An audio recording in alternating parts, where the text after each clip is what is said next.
Stood in the barren land of sin and shame. Oh, wonderful and bountiful supply, drinking at the springs of living water. And now my soul is satisfied, drinking at the springs of living water. Oh, wonderful and bountiful supply.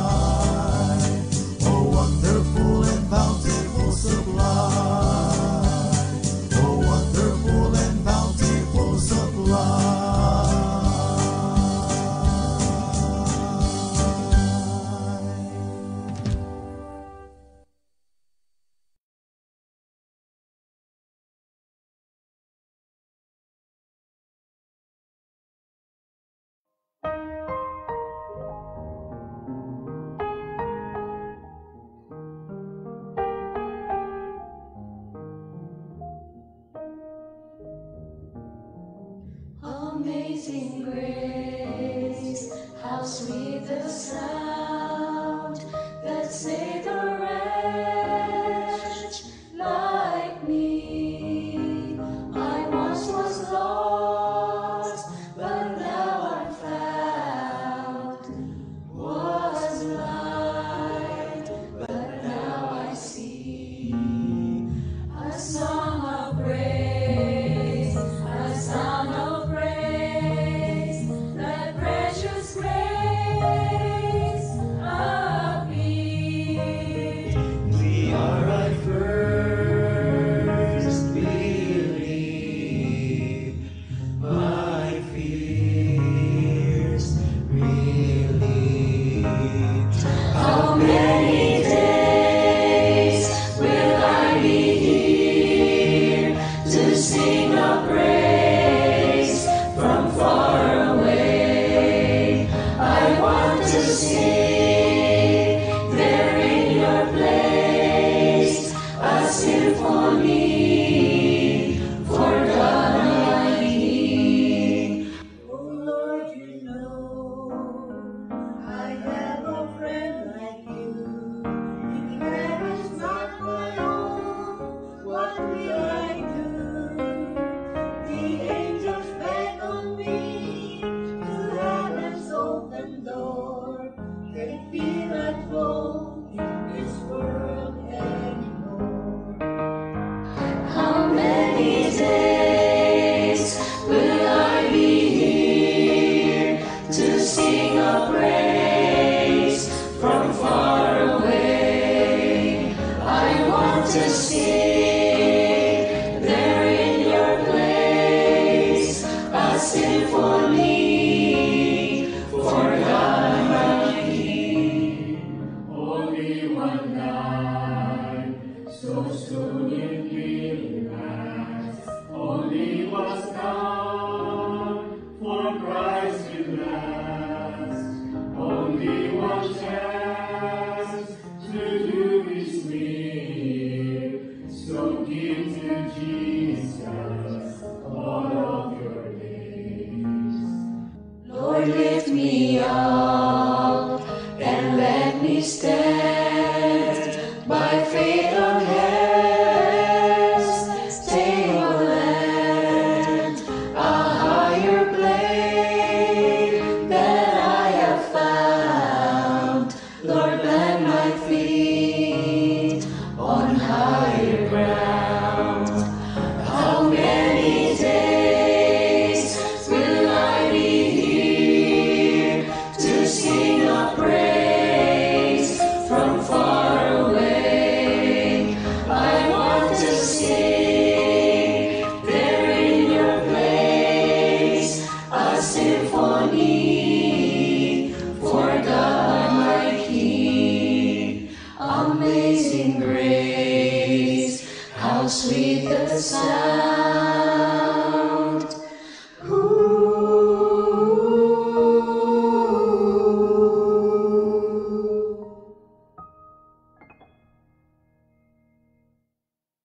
Happy Tuesday evening, everyone! Wow, purihin ang Panginoon. Salamat po sapagkat muli tayong magkakasama-sama ngayong gabing ito para po sa pagsasalo-salo sa salita ng Panginoon. Of course, I would like to thank Deacon Bong Bernales.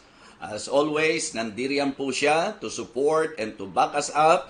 Thank you so much, Deacon Bong. Blessing ka. Salamat po sa iyong butihing pastor na talagang nakikipagtulungan para sa ating ministeryong ito.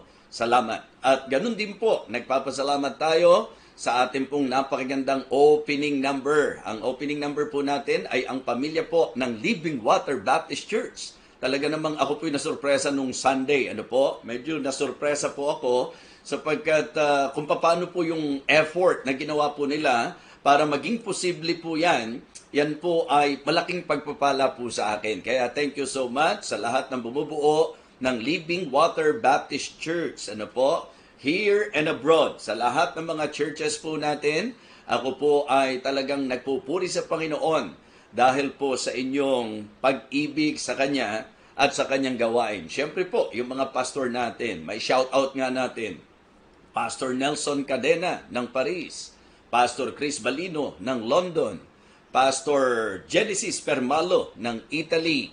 Ganon din po si Pastor Robert Berba ng Japan, Pastor Mark J. Loyola ng Japan. At siyempre si Preacher Sir natin, Preacher Sir. Japan din po yan. At sa Canada po si Pastor Enricel Mariano. Maraming salamat sa inyong lahat. Ang binabanggit ko po ay ang mga ministries natin abroad. So please continue to include them in our prayers. At syempre po, yung mga ministries natin dito sa Pilipinas, marami-rami po sila. So hindi ko po sila basta maiisa-isa, pero God knows that I am very thankful because I can say malaking encouragement kayo sa buhay ko sa ministeryo. So again, magandang gabi sa bawat isa. Nais ko po kayong i-welcome yung mga naka-watch party, naabot ng ating tag at share. Nais ko po kayong i-welcome sa ministeryong ito. Ito po ang tinatawag naming Feasting on the Divine Verses Online Ministry. Naniniwala po tayo na sa buhay ng tao, napakahalaga po ng salita ng Panginoon. Kaya yun po ang sentro natin.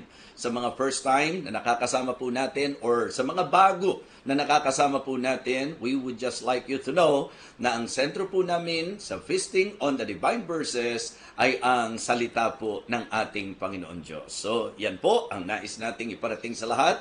Ngayon, babati po tayo ng mga birthday celebrants. Excited po ako. Nais ko pong batiin natin ang mga birthday celebrants po natin. Ang aking pong kaibigang pastor, si Pastor Manny Kiambao. Happy birthday po, Pastor Kiambao. Naway pagpalain ng Diyos patuloy ang iyong pamilya at ang iyong ministeryo. Ganon din po, nais nating batiin ang isa po sa masasabi namin kinamulatan namin sa aming espiritual, sa aming kristyanong pamumuhay. Walang iba kundi si Ma'am Seni Espinol. Ma'am, happy birthday po. Purihin po ang Panginoon. Salamat po sa bahagi po ninyo sa aming pong buhay. Another pastor na kaibigan din po natin, nais ko pong batiin. Pastor Big Platilla. Happy birthday, Pastor Big Platilla. Nawa ay patuloy kang palakasin ng Panginoon at maging kagamit-gamit patuloy sa kanyang gawain. We would like to greet another pastor friend. Ito po ay walang iba kundi si Pastor Jerry La Rosa. Happy birthday, Pastor Jerry La Rosa. At salamat din sa friendship mo. Si Brother Nick de la Paz. Nagse-celebrate din po siya ng birthday niya ngayon. Yes, si Brother Nick de la Paz. Ganun din po, nais nating batiin. Ito po, ang tawag ko po dito, Yeti. Si Sister Mayet C. Happy birthday kay Yetit. Salamat sa Panginoon sapagkat talagang pinagpapala ang inyong buhay at masaya kami para sa inyo. Birthday din po ni Princess Diana Trino. Happy birthday, Princess Diana Trino. At si Lucibet Espiritu. Happy birthday din sa iyo, Lucibet. At ganun din po si John Mark Hermogenes. Yan po, mga may birthday po ngayon.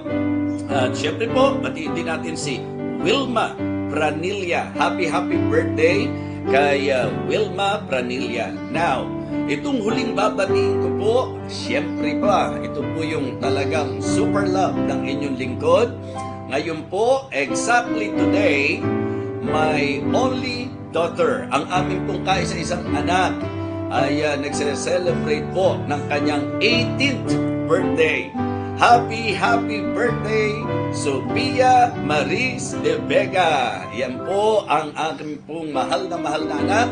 At happy birthday. Ang prayer ko ay ang patuloy kang ingatan, palakasin, gabayan ng ating Panginoon. Sa pag-aaral mo at sa future mo, talagang gusto kong sabihin na nandito kami lagi ni Mami para sa iyo. At ang bonus niyan, pati ang church, talagang mahal na mahal ka anak, napakaraming nagmamahal sa iyo. Shout out! Happy 18th birthday kay Sophia Maris de Vega. So, halata ba? Masyadong mahaba ang pagbati po sa aking anak. And I know na naiintindihan po ninyo yan. At sa lahat ng mga celebrants ngayon, happy birthday po. Maging sa mga nagse-celebrate ng anniversary, happy anniversary po sa inyong lahat. Okay? This time, hihilingin na po natin sa Diyos na tayo po'y gabayan sa ating pong magiging pagsasalo-salo, sa ating pambungad na panalangin. Samahan po ninyo ako. Let us pray. Dakilang Diyos, aming Amang Banal, pinupuri ka po namin sa iyong patuloy na kapahayagan ng iyong kabutihan at katapatan sa bawat isa. Lord, thank you so much sa patuloy na paggamit mo po sa ministeryong ito, maging sa mga ginagamit mo sa ministeryong ito. Lord, I pray that you will continue to bless this ministry. May you continue to give us wisdom, O God. Salamat din po sapagkat ngayong araw na ito, hindi lamang po ang mga binati ko, kundi lalong-lalo na po ang aking anak. Thank you so much sa iyong napaka-precious gift na ibinigay po sa amin. Thank you po sa pag-iingat mo sa kanya, sa pagpapala mo sa kanya, at nawadakilan Diyos, lagi mo pong gabayan ang aming pong mahal na anak. Thank you so much, Heavenly Father. And tonight, we would like to again ask for your guidance and blessing para po sa aming feasting. Lahat po ng naaabot ng ministeryong ito, na alam ko pong sa puso po nila. Meron po silang mga kabigatan, meron silang mga panalangin, nawadakilan Diyos, ito po ay iyong sagutin ayon po sa iyong kaparaanan at sa iyong kapanahunan. Thank you so much, Heavenly Father, for the assurance na meron po kami na kung kami po ay hihingi, kami po ay bibigyan, kung kami po ay hahanap, kami po ay makakasumpong, kung kami po ay kakato, kami po ay iyong pagbubuksan. Lord, sa iyo ko po ipinagkakatiwala lahat po ng nakakarinig ngayon at nanunood ngayon na meron pong mga karamdaman, pagalingin mo po, dakilang Diyos. Abutin mo po sila ng iyong makapangyarihan at mapagpagaling na kamay. Dakilang Diyos, sa mga may kagipitan, pinansyal na pangangailangan, hiling po namin ang iyong probisyon para po sa bawat isa. Dakilang Diyos, ganun din po ang meron pong mga problema na nangangailangan po ng solusyon. Lord, we pray that you will help them and you will give them guidance and wisdom para po sa solusyon sa kanila po mga problema.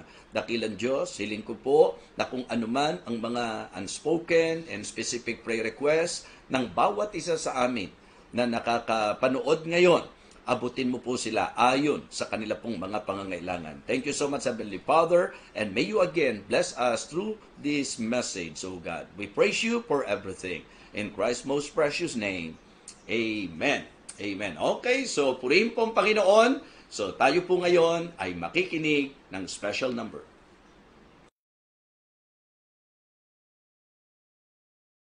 Amen. Thank you so much sa ating napakagandang debutant, ang aking pong anak na nagmana sa kanyang mommy.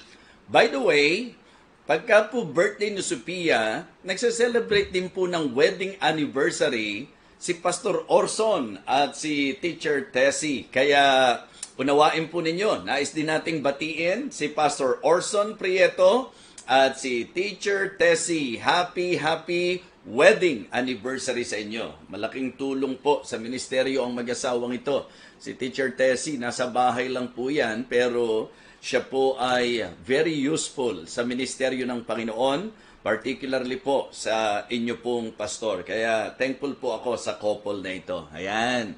So, magandang hindi natin napalagpas. Nabati rin po natin sila. So, this time, dadako na po tayo sa ating pong pagsasalo-salo sa salita ng Diyos. And our topic for tonight is very interesting. This is about the Holy Spirit. Particularly, ang title po natin, Quench Not the Spirit. Quench not the Spirit. Let me invite everyone to please open your Bible in the book of 1 Thessalonians chapter 5. 1 Thessalonians chapter 5. Magsisimula po ang aking pagbasa. Ilang mga verses po ang babasahin natin. Bagamat sa sentro po tayo sa verse number 19 na exactly sinabi po ang ating pong title. Ano po? Quench not the Spirit. 1 Thessalonians chapter 5 verses 16 to 23. Rejoice evermore. Pray without ceasing. In everything give thanks, for this is the will of God in Christ Jesus concerning you. Quench not the Spirit. Despise not prophesyings. Prove all things, hold fast that which is good. Abstain from all appearance of evil. And the very God of peace sanctify you wholly. And I pray God, your whole spirit and soul and body be preserved blameless unto the coming of our Lord Jesus Christ. Let us pray. Our gracious, loving Father, again, thank you so much for your word. Thank you for this ministry. Lord, I pray that you will again guide me and you will give me wisdom so that I can share your word with clarity, O God. Abutin mo po ang bawat isa at nawa dakilang Diyos, kami po'y magkaroon ng bukas, hindi lamang pandinig, kundi bukas na puso para kami po'y mapagpala ng iyong banal na salita. Sa iyo ko po'y pinagkakatiwala ang pag-aaral na ito. Ito po ang aming panalangin sa pangalan po ng aming Panginoong Jesus. Amen. Amen. Okay, so sa Biblia po, isa sa napakaganda na mabigyan din po natin ng pansin sa ating pong pag-aaral ay ang katuruan, doktrina patungkol sa banal na spirito. So, kung tayo po ay mag-uusap sa area ng doctrine about the Holy Spirit, it is good for us to see and understand na sa Bible po, ang banal na spirito po ay Diyos. Ano po? Sapagkat siya po'y bahagi ng tinatawag po nating Godhead. Ito po ay ang Ama, ang Anak, at ang banal na spirito. At sa ating pong magiging pagtalakay ngayon, bibigyan pansin po natin ang aral patungkol po sa banal na spirito. Ang banal na spirito po ay pinatunayan na persona sapagkat dito nga po sa ating binasa, ang sabi po, quench not the Spirit, at sa Ephesians chapter 4, sinabi naman po, grieve not the Holy Spirit of God, whereby ye are sealed unto the day of redemption. Huwag daw pong pighatiin ang mga bagay po na itinuro po ng Bible patungkol sa kasalanan po sa banal na spirito. Una, ay yung pong tinatawag na blasphemy. Okay? Blasphemy against the Holy Spirit. Ito po ay nasa Matthew chapter 12 na sinabi po at idiniklara na unpardonable po yan. Wala pong kapatawaran yung pong blasphemy, yung pamumusong sa banal na spirito. And that is very understandable. Sapagkat hindi po pwedeng ang tao maligtas na yung banal na spirito po ay kanyang pupusungin. Ano po? So, yung kalapastanganan, hindi po pagkilala. So, yun po ay malaking problema. Ano po? So, yung blasphemy. Doon po sa Ephesians chapter 4, yung pong grieve not the Holy Spirit of God. Ang idea po, lumalabas, siya po'y napipighati. Merong emosyon. Di po ba? Because the Holy Spirit is a person. Persona po siya. So, kaya yung pong grieve not the Holy Spirit of God, ang idea po kasi nung grieve, yung ginamit na salitang grieve not the Holy Spirit of God, yung kasing pagpighati sa banal na spirito, ito po yung gawin natin, yung mga bagay na laban sa Kanya. Yung pong gawin natin, yung mga bagay na ayaw po niya, na ginagawa po natin. So, sa ganung paraan, nagigrieve natin ang banal na spirito. Lagi ko pong inuugnay yung pong idea nung kasalanan sa idea po nung omission at nung commission. Diba? Ang kasalanan po kasi, may tinatawag po tayo sa Bible na sin of omission at saka po yung sin of commission. Ano po ba yung sin of commission? Yung lagi nangihingi ng komisyon? Hindi po yun. Yung sin of commission, kasi sa Bible po, ang sabi ng 1 John chapter 3 and verse number 4, whosoever committed sin transgresseth also the law, for sin is the transgression of the law. Ibig sabihin, ito po yung bawal, ipinagbawal, ginawa mo. Okay? So, yan po, sin of commission po yan. Bawal, hindi po dapat, hindi po kalooban ng Diyos, kontra sa salita ng Diyos, ayaw ng Diyos. Pero ginawa po natin, sin of commission ang tao dyan.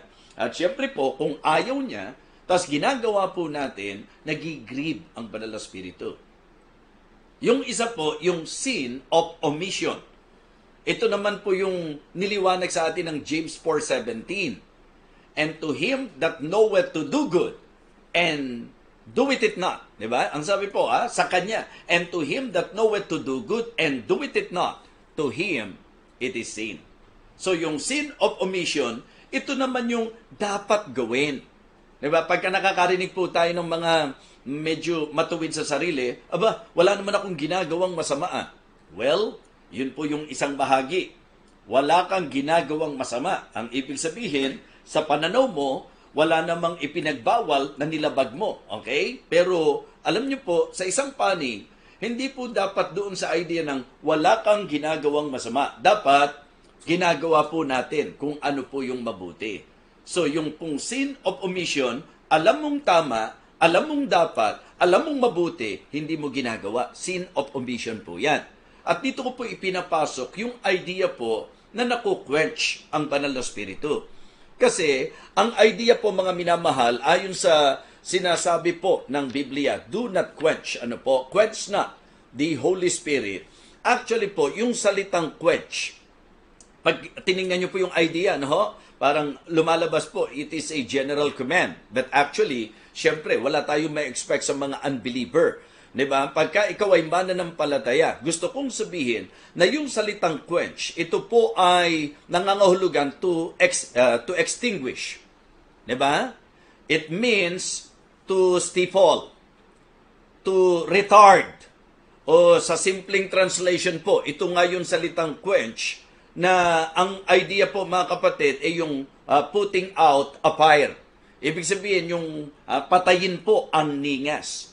Yung bang eager na eager ang Banal na Espiritu na ipagawa sa iyo o gawin mo yung isang bagay, nag-aapoy ang Banal na Espiritu, tas ikaw, pinapatay mo yung ningas. Hindi mo ginagawa. So, ngayon po, sa magiging pagtalakay po natin, kung babalikan nyo po yung ating naging teksto, mga minamahal, yung text po natin, tingnan nyo po sa 1 Thessalonians, ano po? Sa chapter 5. Hindi ba? Maliwanag po dito, mga kapatid, mga minamahal, na sa tinukoy po sa atin ni Apostol Pablo, ito po yung mga marapat sa Kristiyano.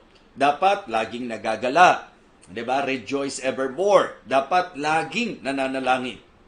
Dapat laging nagpapasalamat. So, tatlong sunod-sunod po yan. Rejoice evermore, pray without ceasing, sa mga gusto po ng memory verse. Ito po yung mga memory verses na napakadali nyo pong ma-memorize. 1 Thessalonians chapter 5 verse 16, rejoice evermore. 1 Thessalonians chapter 5 verse 17, pray without ceasing. Ang iksi ng talata, pero ang ganda po ng inihahatid na mensahe sa atin.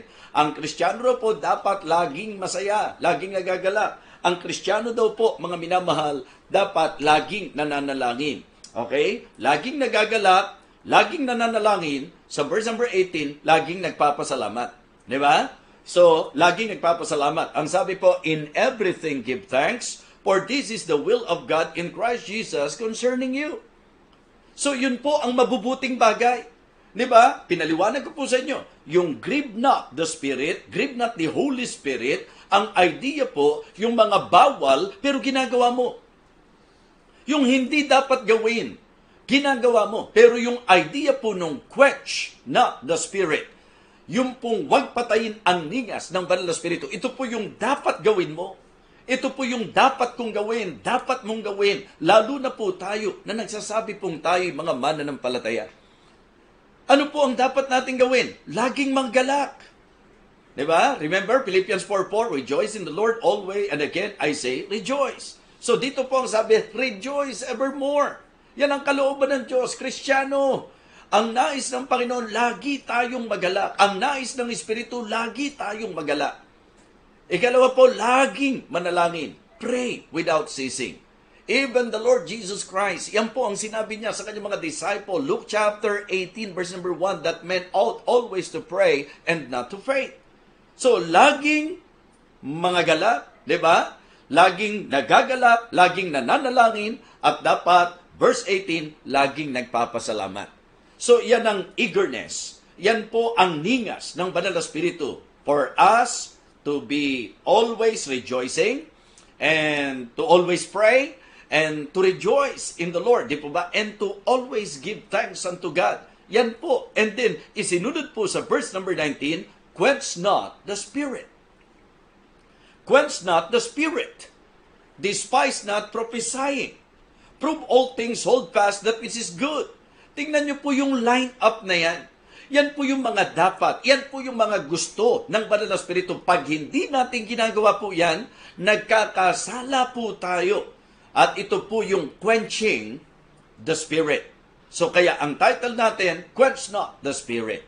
So ano po ba ang mga bagay na sa turo ng Bible marapat sa atin bilang mga Kristiyano?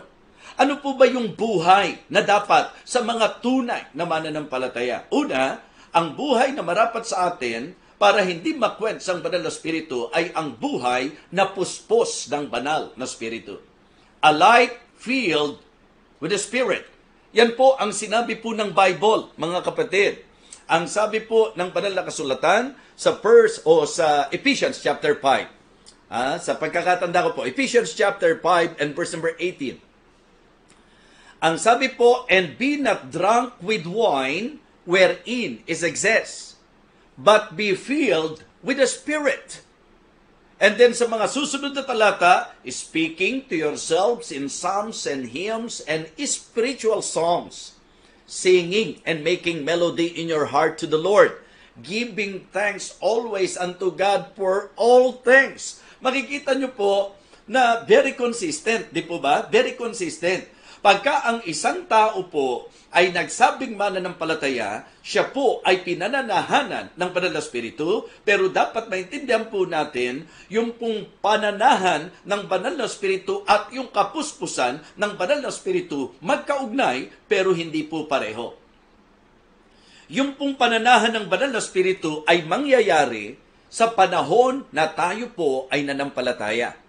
Kung ako at ikaw ay nagpasya, natanggapin si Jesus Christ, hindi naman literally or physically papasok dyan si Jesus Christ. Of course, it is the Holy Spirit. At ang Banal na Espiritu mananahan sa atin. And remember the message? Templo tayo ng Banal na Espiritu. So, nandoon po, nananahan ang Banal na Espiritu sa mga tunay na mananampalataya. Pero sa sinasabi po ni Apostol Pablo sa mga mananampalataya sa Efeso, ang sabi po niya, and be not drunk with wine wherein is excess, but be filled with the Spirit. So tinalakay po niya ang kahalagahan ng kapuspusan ng Banal na Espiritu at ang kapuspusan ng Banal na Espiritu ay dapat po na magdala po sa atin sa pagpupuri, sa pagsasaya, sa pananalangin, pasasalamat. Yan po ang lumalabas na atin pong dapat matutunan sa sinasabi po ng Bible. Kaya kapag po ang isang Kristiyano puspos ng Banal na Espiritu, hindi po mga reklamo mapapakinggan nyo sa kanya. Hindi po yung mga lagi na lang bitterness, kapaitan ng puso. Pagka ang isang mananampalataya pinupuspos ng Banal na Espiritu, talagang ang makikita at ang magiging kapahayagan nito, pananalangin, pasasalamat, pagpupuri sa Diyos, patotoo, yan po ang gagawin ng mga puspos ng Banal na Espiritu.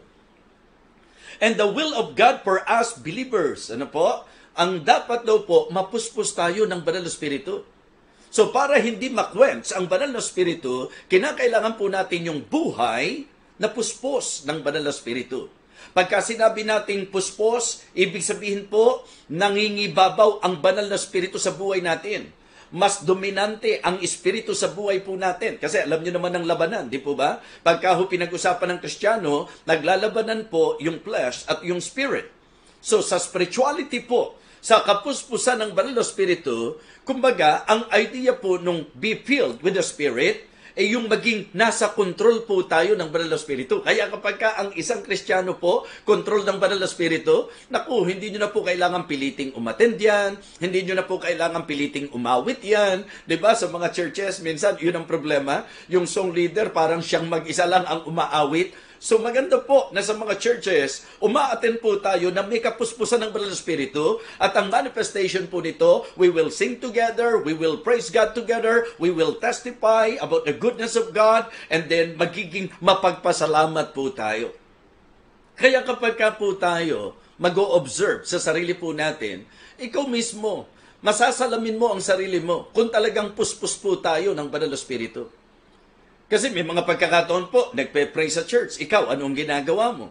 Nag-aawitan ng mga kapatiran. Ikaw, para kang wala sa sarili mo. So, yun ba yung larawan ng puspos ng banal na Espiritu? Okay? Mapaalalahanan po tayo. Ang sabi po, quench not the Spirit. Siyempre, pag tayo po ay nag-worship, yung Espiritu, ang gustong-gusto po niyan, talagang joyfully and with all our heart, aawit tayo para sa Panginoon. Pero kapag ka po tayo ay walang kapuspusan ng banal na Espiritu, problema po yan. Magiging dry ang service, makikita nyo, puro late na darating ang mga members, tapos nag-aaral ng salita ng Diyos, baka madaig ka pa ng antok, madaig ka pa ng tulog, hindi ba? O kaya kwentuhan, o kaya cellphone while listening. Well, yan po ay mga bagay na masasabi po natin na nakakahadlang sa pagpapala ng Panginoon sa ating buhay. So, sa idea po ng quench not the Spirit, ito po ay ang patungkol sa buhay na puspos ng banal na Espiritu. Sana maging particular po tayo dyan. Sana maging sensitive po tayo lagi. Na tuwing dadalo po tayo o tuwing tayo po'y lalakad sa buhay na ito, make sure na tayo po'y control ng banal na Espiritu. Tingnan niyo yung mga manifestations, di ba? Be not drunk with wine wherein is excess, but be filled with the Spirit. And then ang sabi po, speaking to yourselves in psalms and hymns and spiritual songs, singing and making melody in your heart to the Lord, giving thanks always unto God for all things. So talagang mararamdaman yan. Kaya I believe nakaranas na po kayo niyan eh. Yung kausap nyo pagkapuspos ng banal na Espiritu, talagang nakakahawa eh. Hindi po ba? Nakakahawa. Kaya nga nakakatuwa po yung mga masasabi po nating aktibo sa gawain po ng Panginoon. Yung bang kung paano po talagang ang kumukontrol na sa buhay po natin, banal na Espiritu na. Yun ang gusto ng banal na Espiritu, na kontrolin po niya tayo at nakukwens po siya kapag ka meron po. Kasi hindi po ang diablo ang maglalagay sa inyo ng desire to worship the Lord. Hindi po ang diablo ang maglalagay sa inyo ng desire to praise the Lord. Hindi po yung diablo ang magdadala sa inyo sa buhay na talagang faithfully maglilingkod kayo sa Panginoon. Hindi po diablo gagawa niyan. Banal na Espiritu po ang kumikilos. Siya po ang gumagawa. At pag tayo po ay nagpakontrol sa Kanya, so dito sa ganitong paraan, tayo po ay magiging kaluguran ng Panginoong Hesukristo, ng ating Panginoong Diyos, at ang banal na Espiritu po ay malulugod po sa atin. So, yung idea po ng quench not the Spirit, maliwanag po, magandang tayo po ay magkaroon ng buhay na puspos ng banal na Espiritu. It means, it is a life filled with the Spirit. Napakahalaga po. Ikalawa po, diba? It is a life following the Spirit. Pagka po pinag-usapan yung pong mensahe na tinatalakay natin ngayon na wag mong patayin ang ningas ng banal na Espiritu, ang ibig sabihin, sumunod ka. Sumunod ka. So nandun na tayo sa feeling, di ba? Pupuspusin ka niya. Nang ibig sabihin, ko-controlling ka dapat ng banal na Espiritu. Huwag kang pakontrol sa sarili mo. Huwag tayong pakontrol sa ating pong makamundong pagnanasa. Mas maganda po na tayo po ay pakontrol sa banal na Espiritu. At saan po tayo dadali nito? Susunod tayo ngayon. So, we should have a life following the Spirit. Kung saan po tayo gabayan ng banal na Espiritu. Hindi ba sa Romans chapter 8 and verse number 14, ang linaw po ng sinabi, for as many as are led by the Spirit of God, they are the sons of God. Yun daw pong mga pinangungunahan ng banal na Espiritu, mga kapatid. Yun po ay pagpapatibay na anak po talaga tayo ng ating Panginoon Diyos. So, importante po lagi. In the life of the Apostle Paul, I believe, talagang obvious po ito. na sa kanyang paglakad, sa kanyang paglilingkod, sa kanyang lahat ng ginagawa, sa kanyang pamumuhay, talagang hindi na siya. Panginoon na banal na Espiritu na po ang kumukontrol sa kanya. Diba? Ang linaw-linaw po. Ang sabi ng Galatians chapter 2, verse number 20, I am crucified with Christ, nevertheless I live, yet not I, but Christ liveth in me, and the life which I now live in the flesh, I live by the faith of the Son of God, who loved me and gave Himself for me. That is the will of the Holy Spirit. That is the direction of the Holy Spirit. That is the guidance of the Holy Spirit. That is the will of God. Yung ako at ikaw ay sumunod, magpasakop sa banal na Espiritu. So napakahalaga po nung spirit-filled life.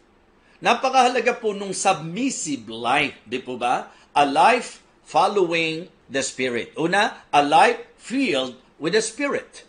Ikalawa po, a life following the Spirit. Napakahalaga na ang banal na Espiritu ang masunod sa buhay natin. Why? Because the Holy Spirit will guide us into all truth. Gagabayan tayo nito sa katotohanan. Kaya nga, mga minamahal, pag-isipan po natin laging mabuti dahil baka mamaya hindi po tayo sensitive, hindi po natin namamalayan, napapatay na pala natin ang ningas ng banal na Espiritu.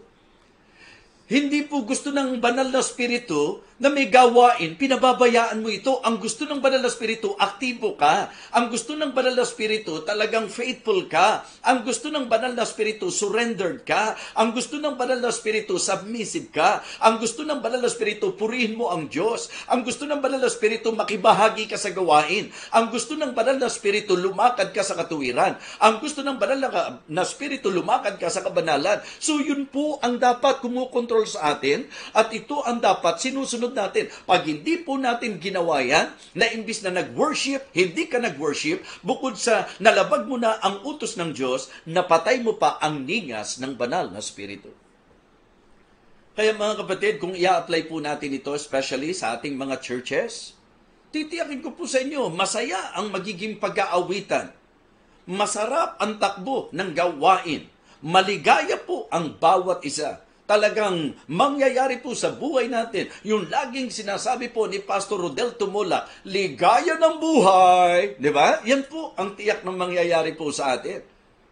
So kapag sinunod natin ang banal na Espiritu sa ating buhay, gagabayan tayo nito sa katotohanan, gagabayan tayo nito sa katuwiran, gagabayan tayo nito sa kabanalan. Kaya mga kapatid, mga minamahal, kung ayaw nating ma-quench ang banal na Espiritu, ito ang buhay na dapat meron tayo. Una, a life filled with the Spirit. Number 2, a life following the Spirit. And then number 3, a life fruitful in the Spirit.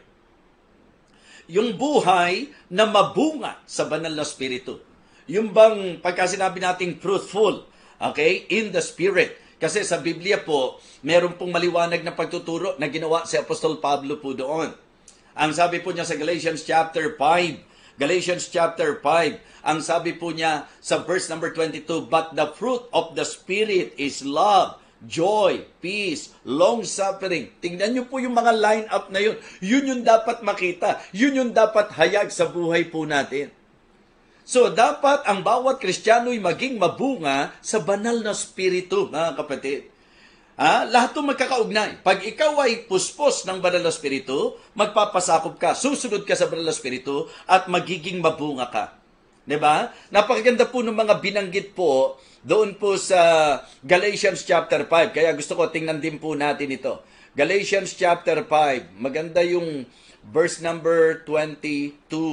Kasi binigyan po ng contrast dyan eh. Ang sabi po sa verse number 16, this I say then, walk in the Spirit, and ye shall not fulfill the lust of the flesh, for the flesh lusteth against the Spirit, and the Spirit against the flesh. And these are contrary the one to the other, so that you cannot do the things that you would. But if ye led of the Spirit, ye are not under the law. Now, verse number 19, now the works of the flesh are manifest, which are these: adultery, fornication, uncleanness, lasciviousness, idolatry, witchcraft, hatred, variance, emulations, wrath, strife, seditions, heresies, ang sabi niya, envyings, murders, drunkenness, rebellings, and such like. Yung lineup na yon, of that which I tell you before, as I have also told you in time past, that they which do such things shall not inherit the kingdom of God. And then after that, ito na yung emphasis po natin. because we are talking about the fruit of the Holy Spirit. Verse number 22. But the fruit of the Spirit is love, joy, peace, long-suffering, gentleness, goodness, faith, meekness, temperance. Against such there is no law. Hindi po ito pumapa sa ilalim ng kautusan. Ito po'y bunga ng Banal na Espiritu, paggawa ng Banal na Espiritu. Kaya, let us allow the Holy Spirit to work in our lives. And please be reminded, folks, that we should not quench the Spirit. Huwag nating patayin ang ningas ng Banal na Espiritu. Now, for you to easily understand this message, simpleng-simple lang po ang gusto kong sabihin. Bagamat sa introduction natin, ipinakita ko po sa inyo na sa Godhead po ang bumubuo nito, yung Father, yung Son, and the Holy Spirit. Ngayon, sumentro po tayo sa Banal na Espiritu. Pinakita ko po sa inyo na may mga kasalanang nagagawa sa Banal na Espiritu. Yung unpardonable po, ito yung blasphemy sa Holy Spirit. Yung pong grieve the Holy Spirit, ito po yung ayaw, bawal, ginawa mo, nagigrieve ang Banal na Espiritu. At ngayon, sinentrohan po natin, quench not the Spirit, para sa madaling pag-unawa po. Ano ang gusto ng Diyos? Ano ang gusto ng Banal na Espiritu? Dapat ba na ito ay hindi mo sundin? So, kailangan po natin na wag mapapatay o mapatay ang ningas ng Banal na Espiritu. If the Holy Spirit is urging you, if the Holy Spirit is moving you, if the Holy Spirit is working in you, then you follow the leading of the Holy Spirit. Put yourself subject sa kung ano po ang gusto ng Banal na Espiritu. Tatlong bagay po ang binigyang pansin po natin. Ang buhay na hindi makakapatay ng ningas ng Espiritu ay ang buhay na puspos ng Banal na Espiritu. Ano po ibig sabihin? Nasa kontrol ng Banal na Espiritu. At pagka nasa kontrol ng Banal na Espiritu, ano po ang mga kapahayagan? Speaking to yourselves in psalms and hymns and spiritual songs, singing and making melody in your heart to the Lord. Kaya pag tininan nyo yung teksto natin at binalikan nyo, yun po yun eh. Laging nagagalak, okay? Laging nananalangin, laging nagpapasalamat, sabi, quench not the Spirit. Tapos, despise not prophesying. Sa Bible po, pag pinag-uusapan po sa New Testament, nagamit po yung prophesying, preaching po yan. Laging nakikinig, diba? Laging nakikinig. Napakahalaga po, mga kapatid, na ito po ay ating mabigyang pansin. So, hindi pala mahirap intindihin. Pagka sinabi palang quench not the Spirit, ang ibig sabihin pala nito, kung ano yung gusto ng Espiritu, gawin natin para yung ningas niya, hindi po namamatay. So, kaya a life filled with the Spirit, a life following the Spirit, and a life fruitful in the Spirit. So, ito po ang ating pong dapat maging goal. Dapat ma-reach natin yung level of spirituality na kung saan ang banal na Espiritu na po ang hayag na makikita po sa ating pong mga buhay. Kaya I hope na ngayong gabing ito, medyo nakadagdag po ng liwanag sa atin. Ito pong ating mensahe. So, muli po, iniimbitahan ko kayo na patuloy kayong makinig at magbigay pansin sa mga aral ng salita ng Diyos. Paalala, quench not the Spirit. Para hindi siya ma-quench, anong kailangan natin? A life filled with the Spirit. Anong ibig sabihin? Puspos ng Banal na Espiritu. Buhay na kinukontrol ng Banal na Espiritu. A life following the Spirit. Dahil nga po controlled by the Spirit, sunod-sunuran. Naalala ko lang biglang pumasok sa mind ko. Yung sabi ni Paul, di ba? And now, behold, I go bound in the Spirit unto Jerusalem. Talagang siya, kaladkad siya, kung saan siya dali ng Banal na Espiritu. Mahalaga po yun. And then, a life fruitful in the Spirit. As we continue on in the Christian life. Diba? Yung pagiging mapagpatawad, malambot na puso, mapagmahal, masaya, matiisin, lahat ng yan. Bunga po yan ng Banal na Espiritu. Kaya kapag tayo po ay nagkaroon ng self-evaluation, yun ang tingnan natin. May bunga ba ang Banal na Espiritu? Hayag ba ang bunga ng Banal na Espiritu sa akin? Hindi ka magiging palamura kapag may bunga ka ng Banal na Espiritu. Hindi ka, di ba, magpapadaig sa galit. Hindi ka magtatanim at makikimkim ng sama ng loob. Kasi, di ba, hindi ka magpapadaig sa lungkot at anumang mga kabigatan sa buhay na ito kung ikaw ay mabunga sa Banal na Espiritu. So, I hope na tayo po ay napagpala ngayong gabing ito. So let us pray. Our gracious, loving Father, again, thank you so much sapagkat kami po'y muling nakarinig ng iyong mensahe. Salamat po dahil kahit birthday po ng aking anak, niloob mo pa rin makapagbigay ng pansin at panahon na kami po ay makatalakay mula po sa banal na kasulatan. Dakilang Diyos, kami po'y inaralan ng napakahalagang aral na dapat po naming bigyan ng tunay na atensyon sa buhay po namin. Nawa, maging prayer namin na huwag kang makwench, Panginoon. Ang banal na Espiritu, huwag naming mag-grieve, huwag naming makwench. Dalangin po namin na lagi kaming sumunod sa kung ano po ang kanyang pangunguna. At nawa dakilang Diyos, mahayag ang resulta ng aplikasyon ng mensaheng ito sa aming mga buhay. Patuloy mo pong pagpalain, higit lalo ang bawat kasama po naming laging nag-aaral at nakikinig ng iyong salita. Purihin ka, o aming Ama. Ito po ang aking panalangin. Taglay sa puso ang paghiling sa iyo. Bigyang solusyon mo po ang mga may problema. Pagalingin mo po ang mga may karamdaman. At nawadakilan Diyos, tugunan mo po ang mga may kagipitan at may mga pangangailangan. Muli po, pinararangalan ka namin, pinupuri at dinadakila sa pangalan po ng aming Panginoong Jesus. Amen. Amen. Okay, so purihin po ang Panginoon. Again, magandang gabi sa inyong lahat. Ito po ang inyong lingkod, Evangelist Fernando de Vega, na lagit-lagi ang tibok ng puso ay maipahayag ang banal na salita ng Panginoon. Ingat po kayo. God bless us all.